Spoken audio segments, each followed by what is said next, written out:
السلام علیکم ورحمۃ اللہ وبرکاتہ۔ اس وقت میں تقریباً ہر شخص کے پاس اینڈرائیڈ موبائل موجود ہے۔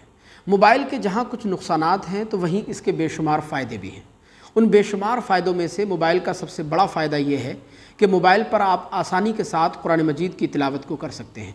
قرآن مجید پڑھنے کے لیے ضروری نہیں ہے کہ آپ مسجد کے اندر ہوں یا گھر کے اندر ہوں، بلکہ آپ جہاں بھی رہیں، کھیت میں رہیں، کھلیان میں رہیں، دکان میں ہوں، مکان میں ہوں، ٹریول کر رہے ہوں، آفس میں ہوں، جاب پر ہوں، جہاں بھی آپ ہوں، اگر آپ کے پاس اینڈرائیڈ موبائل موجود ہے تو آسانی کے ساتھ آپ قرآن مجید کی تلاوت کر سکتے ہیں۔ اب یہاں سوال یہ بنتا ہے کہ کیا موبائل پر قرآن مجید پڑھنے کے لیے بھی وضو بنانا ضروری ہے؟ یعنی بغیر وضو کے موبائل پر قرآن مجید پڑھ سکتے ہیں یا نہیں پڑھ سکتے؟ اس کے بارے میں حکم شرعی کیا ہے؟ بسم اللہ الرحمن الرحیم۔ تو دیکھیں، اس کا جواب یہ ہے کہ موبائل میں قرآن مجید انسٹال کرنا، موبائل میں قرآن مجید کی تلاوت کرنا، اس کو پڑھنا بلا شبہ جائز ہے۔ جس طرح بنا وضو کے قرآن مجید کو بغیر ہاتھ لگائے صرف دیکھ کر اس کی تلاوت کی جا سکتی ہے، اسی طرح بنا وضو کے موبائل پر بھی قرآن مجید کی تلاوت کرنے میں کوئی حرج کی بات نہیں ہے۔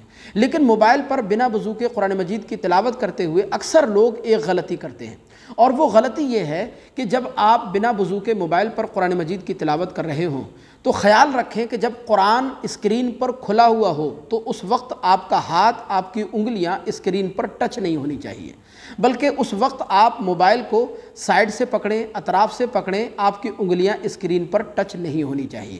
کیونکہ جب اسکرین پر قرآن مجید کھلا ہوا ہو تو اس وقت اسکرین کو ہاتھ لگانا، اس کو چھونا، اس کو ٹچ کرنا جائز نہیں ہوگا، اور وہ اس لیے کہ جب اسکرین پر قرآن مجید کھلا ہوا ہوتا ہے تو اس کو چھونا قرآن مجید کے چھونے کے حکم میں ہوتا ہے۔ لہذا خلاصہ کلام یہ ہے کہ آپ بنا وضو کے بھی موبائل پر قرآن مجید کی تلاوت کر سکتے ہیں، بس خیال رکھیں کہ جب قرآن مجید اسکرین پر کھلا ہوا ہو تو آپ کی انگلیاں، آپ کا ہاتھ اسکرین پر ٹچ نہیں ہونا چاہیے۔ مجھے امید ہے کہ یہ مسئلہ آپ اچھی طرح سمجھے ہوں گے۔ آپ سے گزارش ہے ثواب جاریہ کے لیے اس کلپ کو آگے ضرور شیئر فرمائیے گا۔ السلام علیکم ورحمۃ اللہ۔